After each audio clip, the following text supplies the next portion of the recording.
অফিসে আমার প্রতি সবার নজর ছিল, শুধুমাত্র সহকর্মীরা নয়, বরং আমার বসও আমার দিকে বেশ নজর রেখেছিলেন।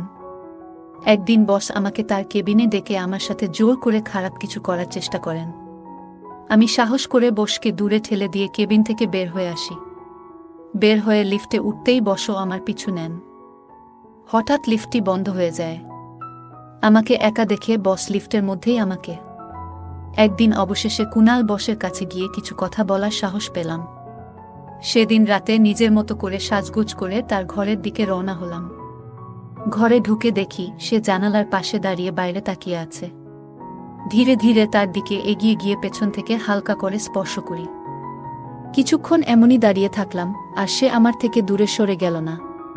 আমি বললাম, কুনাল, কেন এমন করে এড়িয়ে যাচ্ছ? তুমি কি জানো কতদিন ধরে তোমাকে নিয়ে আমি কত চিন্তা করছি? তোমার সামনে থাকলেও তুমি কেন এমন দূরে দূরে থাকছ? কথাগুলো বলতে বলতে আমার হাত তার কাঁধে স্পর্শ করে। সে ঘুরে তাকালো না, আর আমি মৃদু হাসি দিয়ে তাকে জড়িয়ে ধরলাম। যেন মুহূর্তটি থেমে গেল আমাদের জন্য। বন্ধুরা, আজকের গল্পটি অনেক বেশি স্পেশাল। আশা করছি তোমাদের ভালো লাগবে। আর প্লিজ ভিডিওটিতে একটা লাইক করে দাও। আমার বয়স 25 বছর। আমি অনেক সুন্দর আর আকর্ষণীয় ছিলাম। আমার নাম তানিয়া। শহরে আসার পর থেকেই আমি অনেক ছোট পোশাক পরে থাকি, যা আমাকে আরও আকর্ষণীয় করত। আমি আমার শরীরের অনেক যত্ন নিতাম। এত কিছুর করার পিছনে একটা কারণ হলো যেন আমি একটি ভালো চাকরি পাই।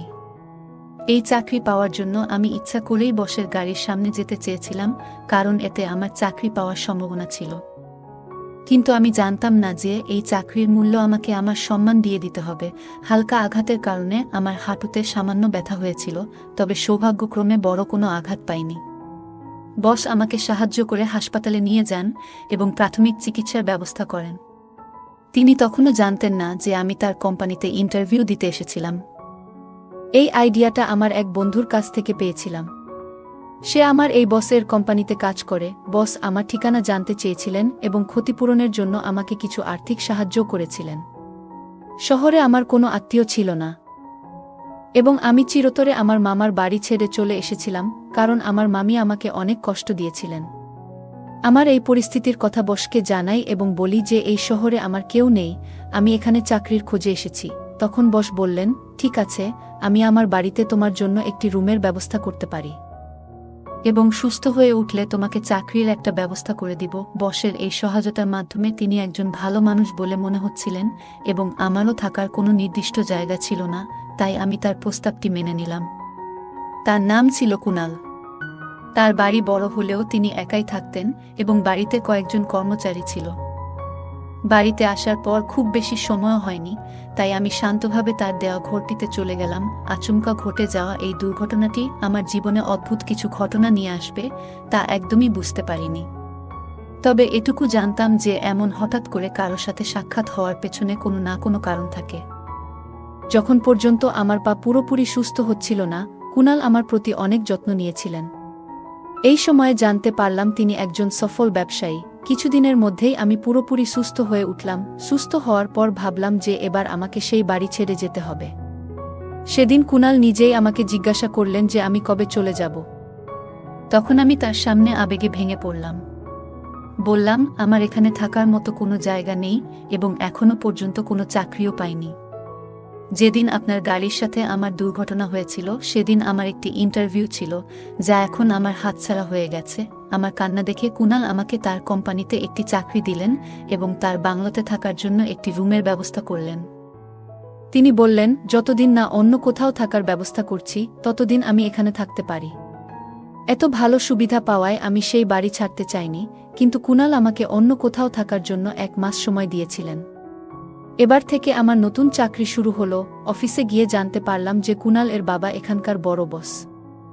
সেদিন প্রথমবার তার সাথে আমার দেখা হওয়ার কথা ছিল অফিসে। আমি কেবিনে ঢুকতেই তিনি কিছুক্ষণ তাকিয়ে রইলেন এবং আমাকে বসতে বললেন। আমি নিজের পরিচয় দিলাম এবং তারপর কেবিন থেকে বের হতে যাব। তখন তিনি হঠাৎ করে আমার হাত দুটি ধরে ফেললেন এবং ছাড়তে চাইছিলেন না। তার এই ব্যবহারে আমি কিছুটা অবাক হয়ে গেলাম। কেন জানি না মনের ভিতর অনেক ভয় পেতে থাকলাম। চাকরির প্রথম দিনেই তিনি আমাকে 5-6 বার কেবিনে ডেকেছিলেন, যা আমার খুব একটা ভালো লাগছিল না। তবুও কিছু বলার সাহস পাইনি, কারণ কিছু বললে হয়তো চাকরিটা চলে যেত। সেদিন সন্ধ্যায় বাড়ি ফিরলে দেখি ছোট বস কুনাল বাড়িতে নেই। আমি বাড়ির পরিচারিকার কাছে বসের ব্যাপারে জানতে চাইলে সে জানান কুনাল এই বাড়িতে একাই থাকেন। তার এত ধনসম্পদ দেখে আমার চোখ যেন চকচক করছিল। আমার মনে অর্থের লোভ তৈরি হতে শুরু করে। রাতে ইচ্ছাকৃতভাবে ছোট পোশাক পরে কুনালের রুমে যাই। আমি সামান্য ল্যাংড়াতে হাঁটছিলাম, যা দেখে কুনাল এগিয়ে এসে জানতে চান কি হয়েছে। আমি বললাম, আমার পায়ে খুব ব্যথা হচ্ছে আর সহ্য করতে পারছি না। এই ব্যথা তার সেদিনের অ্যাক্সিডেন্ট এর কারণে হচ্ছে। কুনাল বস অনেক ভালো মনের মানুষ ছিল। আমি তার প্রেমে পড়ে গিয়েছিলাম, আর আমার ভিতরে টাকার লোভ কাজ করছিল। আমি বললাম, পায়ের ব্যথা সহ্য করতে পারছি না, তাই এখানে এসেছি। কুনাল আমার হাত ধরে আমাকে বিছানায় বসিয়ে দিল এবং আমার পায়ে ক্রিম লাগাতে শুরু করল। আমি ছোট পোশাক পরা ছিলাম, যা হাঁটুর উপরে পর্যন্ত ছিল। আমি কুনালের দিকে তাকিয়েছিলাম, আর সে মনোযোগ দিয়ে আমার পায়ে ক্রিম লাগাচ্ছিল। সে একবারও আমার দিকে তাকায়নি। জানি না কেন। আমি ধীরে ধীরে তার কাছে আসার চেষ্টা করছিলাম। তখনই সে বলল, আজ রাতে আমি বাইরে গেস্ট রুমে ঘুমাবো, তুমি এই ঘরে বিশ্রাম নাও। তার এই কথা শুনে আমি হতভম্ব হয়ে গেলাম। এক মুহূর্তে যেন সব থেমে গেল। কুনাল শুধু আমার পায়ে ব্যথার ক্রিম লাগিয়ে কিছুক্ষণ পর রুম থেকে বেরিয়ে গেল। কিন্তু এত সহজে হাল ছাড়ার মতো আমি নই। আমি জানতাম কিভাবে নিজের উদ্দেশ্য পূরণ করতে হবে, তাই আমার চেষ্টা চালিয়ে গেলাম। পরের দিন আমি ঠিক সময়ে অফিসে পৌঁছালাম, যদিও কুনাল আমাকে তাদের বাড়িতে থাকার সুযোগ দিয়েছিল। অফিসের পথে আমরা আলাদা আলাদা যেতাম। অফিসে ঢুকে লিফটের সামনে এসে দেখি বড় বসও সেখানে দাঁড়িয়ে আছেন। তিনি কুনালের বাবা। লিফটে ওঠার পর তিনি আমাকে আন্তরিকতার সঙ্গে শুভ সকাল জানালেন এবং এক মুহূর্তের জন্য বন্ধুত্বপূর্ণ ভঙ্গিতে কাঁধে হাত রাখলেন। এরপর আচমকা তার হাতের অবস্থান একটু অস্বস্তিকর মনে হল, যদিও তিনি কিছু বলেননি। অফিস ছিল ৫ম তলায়, আর লিফটের দরজা খোলার জন্য আমরা তখন অপেক্ষা করছিলাম। লিফট আমাদের গন্তব্যে পৌঁছানোর আগেই হঠাৎ বন্ধ হয়ে গেল। সিকিউরিটিতে ফোন করার বদলে বড় বস আমাকে নিজের দিকে টেনে নিলেন। আমি বললাম, আপনি কি করছেন? যা কিছু করছেন সবকিছু ক্যামেরায় ধরা পড়ছে। তিনি হাসলেন এবং বললেন, এই কোম্পানি, এই ক্যামেরা, সবকিছু আমার নিয়ন্ত্রণে। এই ফুটেজ কিভাবে ব্যবহার করতে হবে তা আমি ভালোই জানি। এরপর তিনি বললেন, তানিয়া, তুমি খুব সুন্দরী। এত সুন্দর মেয়ে আগে এই কোম্পানিতে দেখিনি। তোমার চাকরিটা কিভাবে পেয়েছ সেটা আমি জানি, কিন্তু এই চাকরি ধরে রাখতে চাইলে আমাকে ভালো রাখতে হবে। তার এই ধরনের কথা শুনে আমার মনে অনেক কষ্ট পেলাম। বসের বয়স প্রায় ৬০ হবে, কিন্তু তিনি তার বয়সকে মানতে রাজি নন। তিনি আরও বললেন, যদি দ্রুত ধনী হতে চাও তবে এটাই সঠিক পথ। আমারও আর্থিক সচ্ছলতা অর্জনের ইচ্ছা ছিল, তবে এভাবে নয়। তার কাছাকাছি আসতে আমার অস্বস্তি হচ্ছিল। তিনি নিজের হাত থেকে ব্যাগটা নিচে রেখে আমাকে আরও শক্ত করে ধরলেন। ঠিক তখনই হঠাৎ করে লিফট চালু হয়ে যায় এবং তিনি আমার থেকে দূরে সরে যান। লিফটের দরজা খুলতেই দেখি সামনে কুনাল দাঁড়িয়ে। সে জিজ্ঞাসা করল, তানিয়া, তুমি ঠিক আছো তো? আমি মাথা নেড়ে তাকে আশ্বস্ত করলাম এবং লিফট থেকে বেরিয়ে এলাম। বাইরে এসে নিজের ডেস্কে গিয়ে প্রথমেই ২ গ্লাস পানি খেলাম, কারণ লিফটে যা ঘটেছিল তাতে আমি বেশ ঘাবড়ে গিয়েছিলাম। শহরে একা এসে নিজের দায়িত্বে এখানে থাকার সিদ্ধান্ত নিয়েছিলাম, তাই জানতাম যে এমন পরিস্থিতিরও মুখোমুখি হতে পারে। একজন একা মেয়ের জন্য এই পথটা একেবারেই সহজ নয়। চাকরির ২য় দিনেই কোম্পানির বড় বস আমার সাথে এমন অনাকাঙ্ক্ষিত আচরণ করার চেষ্টা করেছিলেন। কষ্টে নিজেকে সামলে নিলাম। আজ অফিসে আমার এক সহকর্মী আমাকে জানালো যে কুনাল এবং বড় সাহেবের মধ্যে ঘনিষ্ঠ সম্পর্ক রয়েছে। কুনাল আসলে বড় সাহেবের ছেলে এবং কিছুদিন আগে প্রথমে আমি তাদের লিফটে একসঙ্গে দেখেছিলাম, কিন্তু তারা এমনভাবে আচরণ করছিলেন যেন একে অপরকে চিনেন না। কুনাল একাই থাকতেন, হয়তো তার বাবার কিছু খারাপ দৃষ্টিভঙ্গির কথা জানতেন বলেই দূরে থাকার সিদ্ধান্ত নিয়েছিলেন। আমি তাদের ব্যক্তিগত বিষয়ে জড়াতে চাইনি। আজ পুরো দিন বড় বস আমাকে কেবিনে ডাকেননি, যা আমার জন্য একটু অদ্ভুত লেগেছে। কুনালের বয়স অনুযায়ী যে জিনিসগুলি তারই উপভোগ করার কথা, সেগুলো তার বাবা এই বয়সে করতে চাইছিলেন। আমি মূলত কুনালের মনোযোগ পাওয়ার চেষ্টা করছিলাম, কারণ তাকে আমার লক্ষ্য হিসেবে ধরেছিলাম। তার বয়স প্রায় ৩৫ বছর বয়স হলেও তার মধ্যে এক ধরনের উজ্জীবিত চেতনা ছিল যা বারবার আমাকে তার দিকে টানছিল। সেদিন রাতে আমি ইচ্ছাকৃতভাবে তাকে আমার ঘরে ডেকে স্কার্টের হুক লাগানোর জন্য বলি। তখন তার হাতের সামান্য স্পর্শ অনুভব করেছিলাম। হুক লাগানোর পর কুনাল দ্রুত রুম থেকে বেরিয়ে যান। সে দিন দিন আমার কাছ থেকে দূরে সরে থাকতে শুরু করছিল। জানি না কেন আমি তাকে আমার মনের কথাগুলো বুঝাতে পারছি না। কিছুক্ষণ পর আমি প্রস্তুত হয়ে তার ঘরে যাই, কিন্তু তাকে সেখানে খুঁজে পেলাম না। সেদিন আমি তার জন্য অনেক সুন্দর করে সেজেছিলাম, যে কেউ আমাকে দেখলে অবাক হয়ে যেত। পুরো বাড়িতে খোঁজাখুঁজি করেও তার সন্ধান পেলাম না। তখন বাড়ির কাজের লোকের কাছে জিজ্ঞাসা করলাম তিনি কোথায় আছেন। তারা জানালেন যে কুনাল কোনো কাজের জন্য বাইরে গিয়েছেন। কুনালের জন্য অপেক্ষা করতে করতে অবশেষে আমি নিজের ঘরে গিয়ে ঘুমিয়ে পড়লাম। এভাবে কেটে গেল কয়েকদিন। প্রতিদিন রাতে আমি পরিপাটি হয়ে কুনালের ঘরে যেতাম, কিন্তু কখনোই তাকে সেখানে খুঁজে পেতাম না। রাতে সে কোথায় যেত তা আমার বুঝে আসছিল না। এত সুন্দরী ও আকর্ষণীয় মেয়ে তার সামনে থাকার পরও সে কেন আমার প্রতি আকর্ষণ বোধ করছিল না, এ নিয়ে আমার মনে কৌতূহল তৈরি হয়েছিল। একদিন অবশেষে তার কাছে গিয়ে কিছু কথা বলার সাহস পেলাম। সেদিন রাতে নিজের মতো করে সাজগোজ করে তার ঘরের দিকে রওনা হলাম। ঘরে ঢুকে দেখি সে জানালার পাশে দাঁড়িয়ে বাইরে তাকিয়ে আছে। ধীরে ধীরে তার দিকে এগিয়ে গিয়ে পেছন থেকে হালকা করে স্পর্শ করি। কিছুক্ষণ এমনই দাঁড়িয়ে থাকলাম, আর সে আমার থেকে দূরে সরে গেল না। আমি বললাম, কুনাল, কেন এমন করে এড়িয়ে যাচ্ছ? তুমি কি জানো কতদিন ধরে তোমাকে নিয়ে আমি কত চিন্তা করছি? তোমার সামনে থাকলেও তুমি কেন এমন দূরে দূরে থাকছ? কথাগুলো বলতে বলতে আমার হাত তার কাঁধে স্পর্শ করে। সে ঘুরে তাকালো না, আর আমি মৃদু হাসি দিয়ে তাকে জড়িয়ে ধরলাম। সে আমায় আলতো করে নিজের বাহুতে টেনে নিল, যেন মুহূর্তটি থেমে গেল আমাদের জন্য। ধীরে ধীরে আমাকে নিয়ে বিছানার কাছে নিয়ে এলো। আমি বিছানার একপাশে বসতেই আমার হাত হঠাৎ করে পাশে রাখা একটি বোতামে পড়ল। বোতাম চাপা মাত্রই ঘরের আলো হঠাৎই উজ্জ্বল হয়ে উঠল, আর এক তীব্র শব্দ কানে এলো। চমকে উঠে সামনে তাকিয়ে দেখি যে মানুষটিকে এতক্ষণ ধরে আমি আমার সঙ্গী মনে করছিলাম, সে আসলে অন্য কেউ। সামনে দাঁড়িয়ে থাকা ব্যক্তি প্রায় 60 বছরের বৃদ্ধ, যার শরীরে আমার কুনালের পোশাক। আমি তাড়াতাড়ি দূরে সরে এসে বললাম, এটা আপনি কি করছেন? আমি আপনার ছেলের কাছে এর অভিযোগ করব। তিনি হেসে বললেন, তোমাকে যা প্রয়োজন তাই দিতে এসেছি। তোমার চাওয়া সুখ তোমার কুনাল তা দিতে পারবে না। তার অভ্যাসই এমন, সে শুধু মানুষের মন ভাঙে। তার কথা শুনে আমি বেশ অবাক হয়ে গেলাম। বললাম, আপনি যে ধরনের সুখের কথা বলছেন তা সম্ভব নয়, কারণ আমি আপনার ছেলেকে সত্যিই ভালোবাসি। তিনি একটু হেসে বললেন, ভালোবাসা? আর তা ওর জন্য?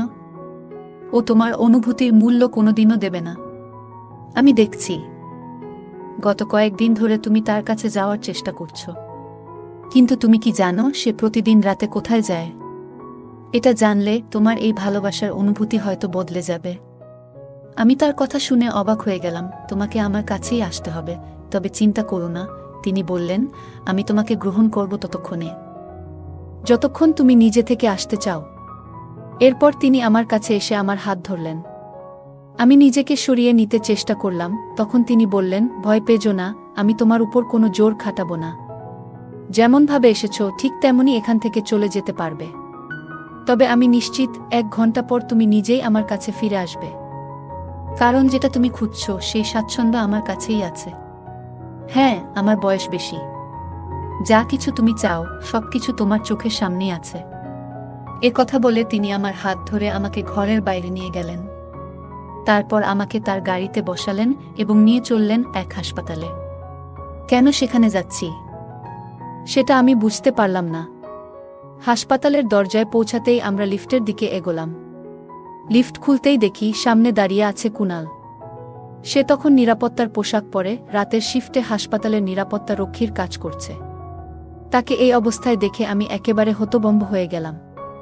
মনের গভীরে আঘাত পেলাম, কারণ আমার বিশ্বাস ভেঙে পড়ছিল। আমি সেখান থেকে মাথা নিচু করে বেরিয়ে এলাম।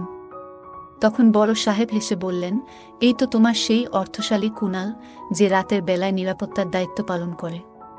ধীরে ধীরে আমার মনের ভেতর থেকে কুনালের প্রতি আসক্তি কমতে শুরু করল। লিফটের সামনে দাঁড়িয়ে আমার ভেতরে এক ধরনের তিক্ততা আর ক্রোধ জমতে শুরু করল। বড় সাহেব বলল, এই কারণেই আমি এই অবহেলিত ছেলেটির সঙ্গে এক ছাদের নিচে থাকি না। তিনি বললেন, কারণ সে কেবল একজন সাধারণ নিরাপত্তারক্ষীর কাজ করে। ঠিক তখনই কুনাল সেখানে এলো। সে আমাকে দেখে বিস্ময়ে বলল, তুমি এখানে কেমন করে এলে তানিয়া? আমি জিজ্ঞাসা করলাম, তুমি কি না একটি কোম্পানির মালিক?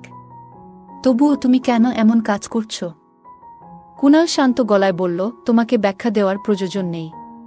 তবে সত্যি হলো, গত কিছুদিন ধরে আমার এবং আমার বাড়ির সঙ্গে তোমার কিছু সম্পর্ক তৈরি হতে চলেছে।